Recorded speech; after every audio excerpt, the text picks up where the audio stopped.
Guys अब तक हमने देखा supreme devils vice captain nest के ऊपर काफी ज्यादा भारी पड़ रहे होते हैं, पर वो फिर भी हार मानने के लिए तैयार नहीं होते क्योंकि उन्होंने कसम खाई होती है कि वो किसी को भी अपने भाई की तरह मरने नहीं देंगे। पर फिर भी वो सुप्रीम डेविल्स की पावर के सामने कुछ नहीं कर पा रहे होते। पर तभी आस्था आकर उन सुप्रीम डेविल्स को मारना स्टार्ट कर देता है और अपनी डेविल यूनियन की पावर को यूज करके उन्हें हराने में कामयाब हो जाता है। और अब आगे तब वाइस कैप्टन नेच आस्था को सुप्रीम डेविल्स को हराने की वजह से शाबाशी देने लगती है, पर तब आस्था उन्हें कैप्टन यामी के साथ कंपेयर करने लगता है, जिस वजह से वाइस कैप्टन नेच उसे पकड़ लेते हैं। पर उन्हें आस्था के अंदर अपना एक अक्षर दिखाई देता है। तब आस्था उन्हें बताता है कि वो अब अगले 30 मिनट तक ना ही अपनी डेविल यूनियन को यूज कर सकता है और ना ही अपनी ब्लैक फॉर्म को यूज कर सकता है, जिस वजह से वाइस कैप्टन नेच थोड़े चिंता में आ जाते हैं क्योंकि इस टाइम सभी लोग हाई लेवल डेविल्स के साथ लड़ रहे होते हैं। और क्योंकि मॉरिस अभी भी गेट को खोलकर डेविल्स को इस दुनिया में ला रहा होता है, तो उसे रोकने के लिए उन्हें जल्द से जल्द डार्क ट्रायड को हराना होता है, जिसके लिए वो आस्था के एंटी मैजिक को यूज करने के बारे में सोचते हैं। क्योंकि चाहे आस्था इस टाइम कोई फॉर्म यूज नहीं कर सकता, पर अभी भी उसके पास एंटी मैजिक है और इस टाइम उनकी सबसे ज्यादा जरूरत कैप्टन जैक को है, क्योंकि वो अकेले ही डांटे के साथ लड़ रहे हैं। तब हम यहाँ देखते हैं कैप्टन जैक डांटे को कड़ी टक्कर दे रहे होते हैं और उन्हें बहुत ज्यादा चोटें भी आई होती हैं, पर वो हार मानने के लिए तैयार नहीं होते। तो डांटे जैसे उन पर हमला करने लगता है, वैसे ही मैग्नाट डांटे पर हमला करके उसे रोक देता है। तो कैप्टन जैक कहते हैं, आखिरकार तुम लोग यहाँ पर क्या कर रहे हो, जल्दी से यहाँ से दफा हो जाओ। तब डांटे कहता है, तुमने सुना नहीं कि उसने क्या कहा कि तुम यहाँ पर कुछ नहीं कर सकते, तो इसलिए यहाँ से दफा हो जाओ। पर हम देखते हैं मैग्ना और जोरा वहाँ से जाने के लिए तैयार नहीं होते क्योंकि वो किसी भी कीमत पर कैप्टन यामी को बचाना चाह रहे होते हैं। तब डांटे कहता है, कुछ लोगों का मैजिक कम होता है, पर फिर भी वो मुझे एंटरटेन कर सकते हैं, जैसे कि तुम्हारा ये कैप्टन है। पर तुम दोनों का मैजिक तो बहुत ज्यादा कम है और ऊपर से ना ही तुम्हारे पास कोई एंटी मैजिक है और ना ही आर्केन स्टेज का मैजिक। तो इसलिए अगर तुम लोग इकट्ठे मिलकर भी मुझ पर हमला करोगे, फिर भी तुम मेरा कुछ नहीं बिगाड़ सकते। तब मैग्ना कहता है, तुम्हें कोई गलतफहमी हुई है, हम दो नहीं बल्कि मैं ही तुम्हें संभाल लूंगा। तब डांटे कहता है, अगर मैं तुम्हारी जगह पर होता तो मैं ऐसा मजाक कभी नहीं करता। तुम्हारे साथ की हुई लड़ाई को तो फाइट में भी कंसीडर नहीं किया जाएगा। तो मैग्ना कहता है, मुझे पता है कि तुम टफ हो और मैं कमजोर, पर मैं फिर भी इस तरह उन लोगों के सामने नहीं जा सकता, तो इसलिए तुम्हें मुझसे लड़ना ही होगा। तब डांटे मैग्ना का मजाक उड़ाने लगता है और उसे उस पर तब तक हमला करने की इजाजत देता है जब तक वो सेटिस्फाई नहीं हो जाता। तब मैग्ना डांटे पर हमला कर देता है और डांटे को उससे कुछ भी नहीं होता। पर हम देखते हैं मैग्ना एक चेन मैजिक का यूज करता है, जिससे कि डांटे की पावर कम हो जाती है और मैग्ना उसे जोरदार पंच मारता है, जिससे कि डांटे को चोट भी आ जाती है। और मैग्ना कहता है, इस स्पेल के जरिए मैं तुम्हें हरा कर रहूंगा। तब हमें 6 महीने पहले का सीन दिखाया जाता है, जहाँ पर मैग्ना जोरा से ये रिक्वेस्ट कर रहा होता है कि वो उसे लड़ने का तरीका समझाए, क्योंकि उसे हर्ट किंगडम जाकर पता चलता है कि उसका मैजिक बहुत ज्यादा कम है, जिस वजह से वो माना मेथड का यूज नहीं कर सकता और जोरा का मैजिक भी बहुत ज्यादा कम है। पर फिर भी वो कमाल की लड़ाई लड़ता है, जिस वजह से वो जोरा को खुद को सिखाने के लिए कह रहा होता है। और ऊपर से मैग्ना ना ही लक से हार सकता है और ना ही ब्लैक बुल्स का सिर नीचे झुका सकता है। तब जोरा को मैग्ना को देखकर अपने फादर याद आने लगते हैं, क्योंकि उसके फादर के पास भी फ्लेम मैजिक था, जिस वजह से जोरा मैग्ना को सिखाने के लिए तैयार हो जाता है और अपने सीक्रेट अड्डे पर ले जाता है, जहाँ पर उसने अपने मैजिक की प्रैक्टिस की होती है। तब वो मैग्ना को बताता है कि वो भी माना मेथड को यूज करता है, पर हर्ट किंगडम के लोग लड़ते टाइम ही माना मेथड का यूज करते हैं, क्योंकि उनके पास बहुत ज्यादा मैजिक है। पर जोरा एक कॉमनर है जिसके पास ज्यादा मैजिकल पावर नहीं है, तो इसलिए वो एडवांस में ही उस स्पेल को तैयार करके रखता है। और जोरा के कम मैजिक होने के कारण वो मैजिक ज्यादा टाइम तक उनके साथ टिका रहता है, जिस वजह से जोरा और उसके जैसे कॉमनर्स एडवांस में ही कॉम्प्लिकेटेड मैजिक को बना सकते हैं। पर उसके लिए बहुत ज्यादा पेशेंस की जरूरत है, जो कि मैग्ना में तो है नहीं। और हम देखते हैं मैग्ना प्रैक्टिस करते टाइम बहुत बार अपने आप को उड़ा भी देता है, पर वो फिर भी जोरा की तरह किसी के मैजिक को एब्सॉर्ब करके उसकी तरफ डबल पावर से नहीं फेंक पा रहा होता, जिस वजह से उसे एक आइडिया आता है और वो जैसे इसके बारे में जोरा को बताता है, वैसे ही जोरा भी उसके लिए मान जाता है। और हम देखते हैं मैग्ना ने जो चेन मैजिक यूज किया होता है वो वही आइडिया होता है जिसे उसने 6 महीने तक तैयार किया होता है और उसने अपनी पूरी बॉडी पर माना मेथड का यूज किया होता है। तब हमें पता चलता है कि इस मैजिक के जरिए वो अपने अपोनेंट और खुद को लिंक कर सकता है, जिससे कि उन दोनों का मैजिक मर्ज हो जाता है और उसके बाद वो उस मैजिक को इक्वली डिवाइड कर सकता है, जिससे कि हम देखते हैं मैग्ना और डांटे की पावर इक्वल हो चुकी होती है और मैग्ना डांटे को उस चेन को तोड़ने के लिए मना करने लगता है, क्योंकि अगर वो ऐसा करेगा तो डांटे का मैजिक आउट ऑफ कंट्रोल हो जाएगा। तब जैक कहता है एक कॉमनर कभी भी ऐसी स्पेल का यूज नहीं कर सकता। तब जोरा कहता है चीजें बहुत ज्यादा मुश्किल थी, पर उसने फिर भी ये कर दिखाया, और अगर हम इस जायंट दुश्मन में हमला करेंगे तो उसकी स्पेल का असर कम हो सकता है, जिस वजह से अब हम सिर्फ बैठकर इस लड़ाई को देख सकते हैं, क्योंकि अब ये लड़ाई सिर्फ मैग्ना की है। तब डांटे भी मैग्ना पर हमला कर देता है और अपने ग्रेविटी मैजिक से उसे दबाने की कोशिश करने लगता है, पर अब क्योंकि उनकी पावर सेम हो चुकी होती है तो मैग्ना के ऊपर उस स्पेल का ज्यादा असर नहीं होता, जिस वजह से वो डांटे पर हमला कर देता है। पर हम देखते हैं डांटे अपनी रीजनरेशन पावर को यूज करके अपनी बॉडी को ठीक कर लेता है और मैग्ना पर हमला करते हुए उसे हार मारने के लिए कहने लगता है। तब जोरा सोचता है इससे कोई फर्क नहीं पड़ता कि तुम्हारा अपोनेंट कौन है, तुम्हें बस ये जीतना ही होगा मैग्ना। तब इतनी सारी मार खाकर डांटे को गुस्सा आ जाता है, जिस वजह से वो पागलों की तरह मैग्ना पर हमला करना स्टार्ट कर देता है, और क्योंकि मैग्ना के पास रीजनरेशन की पावर नहीं होती है तो उसे काफी चोट आ गई होती है, पर मैग्ना फिर भी हार मानने के लिए तैयार नहीं होता और सोचता है चाहे मैं एक नोबल और रॉयल की तरह पैदा नहीं हुआ और चाहे मैं लक की तरह भी नहीं हूँ जिसके पास कॉमनर होने के बावजूद भी इतना मैजिक है, और ना ही मैं आस्था की तरह हूँ जिसके पास एंटी मैजिक है, पर एक चीज है जिसकी वजह से कैप्टन यामी ने मुझे सिलेक्ट किया और वो और कुछ नहीं मेरे गट्स है, तो इसलिए मैं कभी भी हार नहीं मानूंगा। मैंने इस मैजिक के लिए बहुत मेहनत की है, तो इसलिए चुप हो जाओ और मार खाते रहो। तब डांटे और मैग्ना फिर से एक दूसरे को मारना स्टार्ट कर देते हैं, पर डांटे की रीजनरेशन पावर की वजह से मैग्ना चाह कर भी उसे हरा नहीं पा रहा होता। पर तभी अचानक से डांटे का मैजिक गायब हो जाता है और उसे समझ नहीं आ रहा होता कि आखिरकार उसके साथ हुआ क्या। तब मैग्ना कहता है अब तुम्हारा और मेरा दोनों का मैजिक खत्म हो चुका है। तुम्हारे पास बहुत ज्यादा मैजिक था, तो इसलिए आज से पहले तुम्हारा मैजिक कभी खत्म नहीं हुआ होगा, और ऊपर से तुम आज तक किसी भी ऐसे पर्सन से नहीं लड़े होगे जिसका मैजिक तुम्हारे मैजिक जितना हो, तो इसलिए तुम्हें कभी एहसास ही नहीं हुआ कि तुमने कब अपने मैजिक को खत्म कर दिया, और अब तुम ना ही किसी स्पेल को यूज कर सकते हो और ना ही अपने डेविल के साथ जुड़ सकते हो। तब मैग्ना डांटे को एक जोरदार मुक्का मारता है और तो वो लोग बिना मैजिक से एक दूसरे के साथ लड़ना स्टार्ट कर देते हैं, जिस वजह से मैग्ना डांटे को हराने में कामयाब हो जाता है, और आस्था और लक ये देखकर बहुत ज्यादा शॉक हो जाते हैं। तब आस्था को यकीन नहीं हो रहा होता कि जिस पर्सन को वो और यामी मिलकर बड़ी मुश्किल से हरा पाए थे उसे मैग्ना ने अकेले ही हरा दिया, जिस वजह से वो मैग्ना की तारीफ करने लगता है, और लक भी मैग्ना के साथ लड़ने के लिए एक्साइटेड हो जाता है, और ये सब कुछ सुनकर मैग्ना बहुत ज्यादा खुश हो जाता है। तब यहाँ कैप्टन जैक को भी समझ में आ जाता है कि आखिरकार क्यों यामी ने इसे अपनी टीम में लिया था, और यहाँ वाइस कैप्टन नैच भी ये देखकर शॉक हो जाते हैं कि मैग्ना जैसे पर्सन ने भी एक डार्क ट्राइड के मेंबर को हरा दिया। तब यहाँ मॉरिस अभी भी डेविल्स के गेट को खोलने में लगा हुआ होता है और उसे भी एहसास हो जाता है कि डांटे हार चुका है। तब वाइस कैप्टन नैच सभी को चामी की बनाई हुई रिकवरी मैजिक स्वीट्स देते हैं और उन्हें डार्क ट्राइड के नेक्स्ट मेंबर को हराने जाने के लिए कहते हैं। तब उनके जाते ही डांटे फिर से हील होना स्टार्ट हो जाता है, पर उसकी बॉडी उसके मैजिक को कंट्रोल नहीं कर पा रही होती। तब कैप्टन जैक वापिस आके कहते हैं तुम्हारा रिकवरी मैजिक सच में बहुत कमाल का है और तुम बहुत ज्यादा ढीठ भी हो, पर उस कीड़े ने तुम्हें हरा दिया है, तो इसलिए अब उठकर उसके गर्व को मत तोड़ो। तब यहाँ पर हम कैप्टन रिल और कैप्टन शार्लेट की लड़ाई को देखते हैं, जिनके लिए वेनिका के साथ लड़ना बहुत ज्यादा मुश्किल हो रहा होता है, क्योंकि वेनिका ने हर्ट किंगडम की क्वीन लोलो पैचिका को अपने मैजिक से उसे एक पपेट बना लिया होता है, और उन दोनों के मैजिक के आगे कैप्टन रिल और कैप्टन शार्लेट कुछ भी नहीं कर पा रहे होते हैं। तब कैप्टन शार्लेट कहती है मुझे पता है कि जब कोई और आपकी बॉडी को कंट्रोल करे तो कैसा लगता है, तो इसलिए मैं वादा करती हूँ कि मैं आपके इस कर्ज को तोड़ कर रहूंगी। पर तभी वेनिका कैप्टन शार्लेट पर हमला कर देती है, जिसे कैप्टन शार्लेट रोक नहीं पाती। पर तभी नोएल और गाजा उन्हें बचाने वापस आ जाती हैं, और नोएल कहती है देखो वेनिका, जैसे मैंने तुमसे वादा किया था मैं तुमसे लड़ने आ चुकी हूँ। तो वेनिका कहती है तो नोएल, जैसे कि मैंने तुम्हें कहा था तुम ताकतवर तो हो कोई आई हो ना, पर अब इसका कोई फायदा नहीं है क्योंकि मैं तो पहले से काफी ज्यादा ताकतवर हो चुकी हूँ। तो क्या तुम्हें सच में लग रहा है कि तुम अब मुझे हरा भी पाओगी? तो नोएल कहती है आखिरकार तुम्हारी हिम्मत कैसे हुई क्वीन के साथ ऐसा करने की? और तुम चिंता मत करो वेनिका, हम लोग तुम्हें जरूर हराएंगे। तब हम देखते हैं नोएल के साथ क्वीन की वाटर स्पिरिट अनडाइन भी होती है और तब हमें एल्फ के विलेज का सीन दिखाया जाता है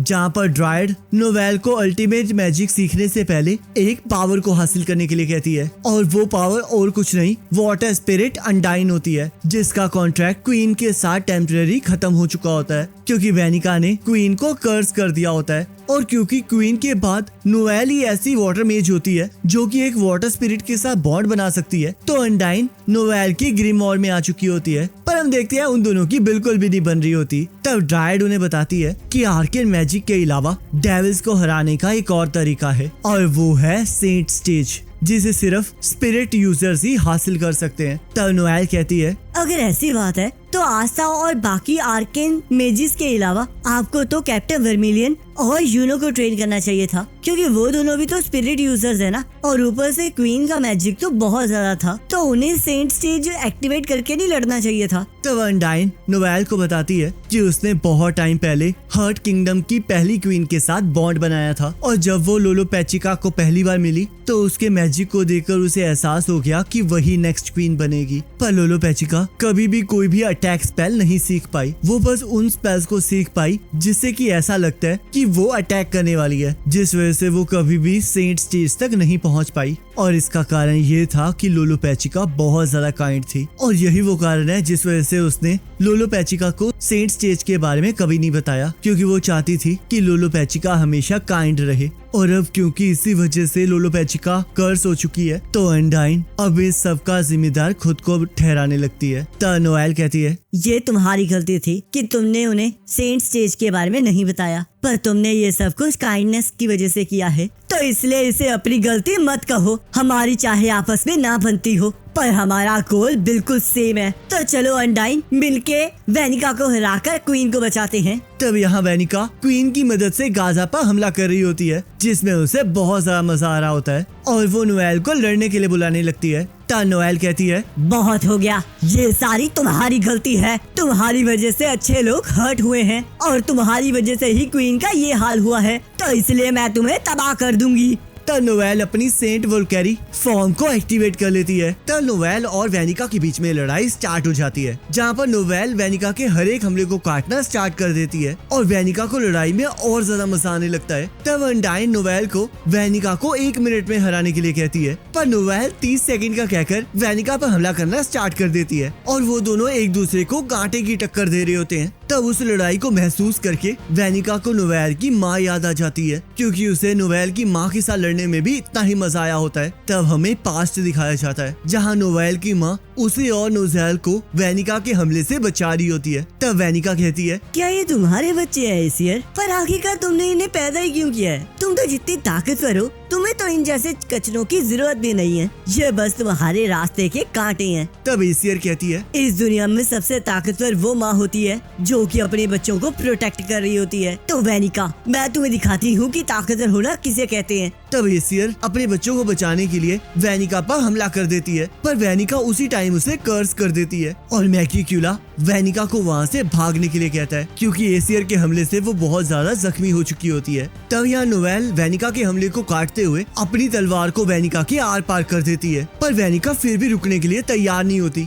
और नोएल पर हमला कर देती है। तब नोएल उसके हमलों से बचते हुए उस पर बार बार हमला कर रही होती है और उसे एक जोरदार लात मारकर कंटिन्यूअस अटैक से उसे पूरी तरह से जख्मी कर देती है। तब वेनिका कहती है ये फीलिंग तो सच में कमाल की है, आखिरकार ये है क्या ये दोस्ती है? चलो नोएल अब मेरी बारी है तुम्हारा पीछा करने की, चलो देखें कि हम दोनों में से कौन ताकतवर है। तब नोएल कहती है तुम्हारी बकवास बहुत हो चुकी है वेनिका, अब मैं तुम्हें यही गाड़ दूंगी। पर तभी हम देखते हैं वहाँ पर मैगीक्यूला आ जाता है और कहता है लूसीफर और बाकी लोगों ने मुझे अभी तक नोटिस नहीं किया है और यहाँ पर अब ऐसी 3 सोल्स हैं जिनके पास पावरफुल मैजिक है और ऊपर से वो सारी एक ही जेंडर की हैं। तो इसलिए अब मेरी सारी प्रिपरेशंस पूरी हो चुकी हैं। मैं वेनिका के साथ काफी टाइम से हूँ तो इसलिए मुझे इसके साथ लगाव है। पर वेनिका और लोलो पैचिका को मरना होगा क्योंकि तभी मैं इस दुनिया में पूरी तरह से आ सकता हूँ। तब मैगीक्यूला लोलो पैचिका पर हमला कर देता है, जिस वजह से गाजा लोलो पैचिका को बचाने चला जाता है, पर लोलो पैचिका उसी पर हमला कर देती है, क्योंकि हम देखते हैं लोलो पैचिका एक डेविल में कन्वर्ट हो चुकी होती है। और मैगी क्यूला कहता है, अगर तुम सभी लोग इकट्ठे यहाँ पर मर जाओगे तो तुम्हें अकेलापन महसूस नहीं होगा, पर उससे पहले चलो एक बार लड़ ही लेते हैं। तब नोवेल मैगी क्यूला के वहाँ पर आने का कारण पूछने लगती है, क्योंकि अभी तक तो अंडरवर्ल्ड का गेट खुला ही नहीं होता, जिस वजह से मैगी क्यूला यहाँ पर नहीं आ सकता। तब मैगी क्यूला नोवेल को बताता है कि वो वहाँ पर अपने कर्स मैजिक की वजह से आया है, जिसकी प्रिपरेशन उसने काफी टाइम पहले शुरू कर दी थी, और उसके लिए उसे 3 लोगों का सैक्रिफाइस चाहिए था, जिसमें से सबसे पहला सैक्रिफाइस नोवेल की माँ का था, दूसरा सैक्रिफाइस वेनिका का होने वाला है, और तीसरा सैक्रिफाइस लोलो पैचिका का होने वाला है, जिन्हें मारकर वो इस दुनिया में पूरी तरह से आ सकता है। तब नोवेल मैगी क्यूला पर हमला कर देती है, पर मैगी क्यूला के कर्स मैजिक की वजह से उसका मैजिक कैंसिल हो जाता है, जिसे देखकर सभी लोग शॉक हो जाते हैं। पर हम देखते हैं कैप्टन शार्लेट अपने रोज मैजिक से मैगी क्यूला के कर्स को एब्जॉर्ब करना स्टार्ट कर देती है, और कैप्टन रिल भी नोवेल की स्किल से इंस्पायर होकर एक नई स्पेल को इन्वेंट करते हैं। पर हम देखते हैं वो मैजिक भी ज्यादा देर नहीं टिकता, क्योंकि मैगी क्यूला के हमले से वो लोग बहुत ज्यादा जख्मी हो जाते हैं। तब यहाँ गाजा लोलो पैचिका के मैजिक के साथ लड़ रहा होता है और सोचता है, जब मुझे पता चला कि आप कोई भी अटैक स्पेल ना यूज करने की वजह से अपने आप को एक फेलियर समझ रही हैं, तब मैंने डिसाइड कर लिया कि मैं आपकी जगह ताकतवर बनूंगा और आपके सभी दुश्मनों को हराऊंगा। तो हम देखते हैं जैसे ही गाजा लोलो पैचिका पर हमला करने जाने लगता है, उन पर हमला करने की अपनी हिम्मत को खो देता है, जिससे कि लोलो पैचिका अपने हाथ को उसके आर पार कर देती है, और यहाँ पर नोवेल का भी सेंट मैजिक खत्म हो जाता है। तब मैगी क्यूला कहता है, अब जब तुम्हारे पास सेंट मैजिक नहीं है तो तुम मुझे कभी नहीं हरा सकती, और अगर तुम दोबारा से सेंट मैजिक को यूज कर भी पाई तब भी तुम मेरे तक कभी नहीं पहुंच पाओगी। ये पूरी जगह मेरे स्पेल से भर गई है, तो इसलिए यहाँ पर कोई नहीं है जो तुम्हें बचाने आएगा, तो इसलिए अब हार मान लो ह्यूमन। तब यहाँ गाजा अपनी लाइटनिंग पावर को इकट्ठा करके लोलो पैचिका के दिमाग के अंदर से करंट को पास करता है, ताकि वो कुछ टाइम के लिए वहीं पर रुक जाए, और सोचता है, चाहे मैंने कसम खाई थी कि मैं आपकी जगह आपके दुश्मनों के साथ लड़ूंगा, पर 6 महीने पहले मैं मैगी क्यूला को नहीं रोक पाया, जिस वजह से आप कर्स्ड हो गई। मैंने सबको बचाने की कोशिश की, पर देखो फिर भी आप ऐसी बन गई, और अब आपको वो करना पड़ रहा है जो आप कभी करना नहीं चाहती थी। इस किंगडम से ज्यादा मैं आपको बचाना चाहता था, तो इसलिए मैं आपको अब किसी को भी मारने नहीं दूंगा। अब मैं अपनी पूरी लाइफ को इकट्ठा करके अपने मैजिक में डाल दूंगा और इस डेविल को खत्म कर दूंगा, जिसकी वजह से ये सब कुछ हो रहा है, ताकि मैं आपको बचा सकूं। तो हम देखते हैं गाजा अपनी पूरी ताकत से मैगी क्यूला पर हमला कर देता है, जिससे कि मैगी क्यूला को बहुत चोट आती है, और नोवेल भी अपनी पूरी हिम्मत जुटाकर आखिरी बार मैगी क्यूला पर हमला करने के लिए आगे बढ़ने लगती है। पर हम देखते हैं मैगी क्यूला को अभी भी कुछ नहीं हुआ होता, और गाजा ने उस स्पेल के लिए अपनी पूरी लाइफ फॉर्म को यूज कर लिया होता है, जिस वजह से वो नीचे गिर जाता है, और मैगी क्यूला अपनी ultra high speed recovery magic से फिर से अपने आप को ठीक कर लेता है, और कहता है, अब तुम लोग कुछ नहीं कर सकते, तो ये अब तुम सभी का अंत है। तब लोलो पैचिका अपने मैजिक से उन सभी पर हमला करने लगती है, और नोवेल अपने मैजिक को एक्टिवेट कर लेती है। पर हम देखते हैं उसकी बॉडी पर काफी जगह पर कर्स होने के कारण वो अपने मैजिक को अच्छे से इस्तेमाल नहीं कर पा रही होती। तब मैगी क्यूला कहता है, तुम्हें दिखाई दे रहा है ना कि तुम जीत नहीं सकती, तो आखिरकार तुम हार क्यों नहीं मान लेती। इस दुनिया में ऐसा कोई ह्यूमन नहीं है जो कि ऐसी स्पेल बना सकता है जो कि मेरे इस डिकेइंग वर्ल्ड के अंदर मुझे हरा सके। डेविल्स उनका हुक्म कभी नहीं टालते जो उनसे ऊपर होते हैं, पर तुम ह्यूमंस बेकार सी चीजों के लिए अपनी जिंदगी को खतरे में डालते हो, जैसे कि तुम्हारी माँ ने अपने बच्चों के लिए अपनी जान गंवा दी थी, और इस लड़के ने अपनी क्वीन की लॉयल्टी के लिए अपनी जान गंवाई, और अब तुम उस उम्मीद के लिए लड़ रही हो जो कभी एग्जिस्ट ही नहीं करती थी। आखिरकार तुम ह्यूमंस हार क्यों नहीं मान लेते। तब नोएल कहती है, तुम्हारी बात सही है, पर ये फीलिंग्स हमारी है जो तुम्हें कभी समझ में नहीं आने वाली। चाहे जीतने के चांसेस बहुत ज्यादा कम है, पर हम ह्यूमंस फिर भी लड़ते हैं, क्योंकि हम तब तक जीत सकते हैं जब तक हम उम्मीद ना हारे, और अगर हम उम्मीद हार जाएंगे तो हम कभी नहीं जीतेंगे। तो इसलिए कभी ना हार मानना यही हमारी ताकत है। तब मैगी क्यूला को कुछ समझ नहीं आता, और वो डिसाइड करता है कि वो लोलो पैचिका को उड़ाकर कैसर के अंदर के सारे ह्यूमंस को एक ही बारी में खत्म कर देगा, ताकि वो पूरी तरह से इस दुनिया में आ सके। तब नोवेल लोलो पैचिका को रोकने लगती है, पर पावर ना होने की वजह से वो कुछ नहीं कर पा रही होती, और तभी रास्ता वहाँ पर आ जाता है और अपनी डीमन डिस्ट्रॉयर स्वॉर्ड से लोलो पैचिका के ऊपर हमला कर देता है, जिससे कि लोलो पैचिका के ऊपर से मैगी क्यूला के कर्स का इफेक्ट कम हो जाता है और नोवेल आशा को देखकर बहुत खुश हो जाती है। और गाइस इसी के साथ ये पार्ट कंप्लीट हो जाता है। अब आप मुझे कमेंट करके जरूर बताना कि आपको ये वाला पार्ट कैसा लगा। बाकी अगर आप चाहते हो कि हम इसका नेक्स्ट पार्ट जल्द से जल्द लेकर आए तो इस वीडियो को लाइक जरूर करना और हमारे व्हाट्सएप चैनल को जरूर फॉलो कर लेना, क्योंकि वहाँ पर हम ना कब वीडियो आने वाली है इसके बारे में पहले ही बता देते हैं और बिहाइंड द सीन भी काफी चीजें वहाँ पर हम डिस्कस करते हैं और शेयर करते हैं, जिसका लिंक आपको पिन्ड कमेंट और डिस्क्रिप्शन में मिल जाएगा। अब आप क्लिक करके उसे फॉलो कर सकते हो। बाकी नेक्स्ट पार्ट का लिंक आपके स्क्रीन पर आ रहा होगा, इस पर क्लिक करके अगले पार्ट को देख सकते हो।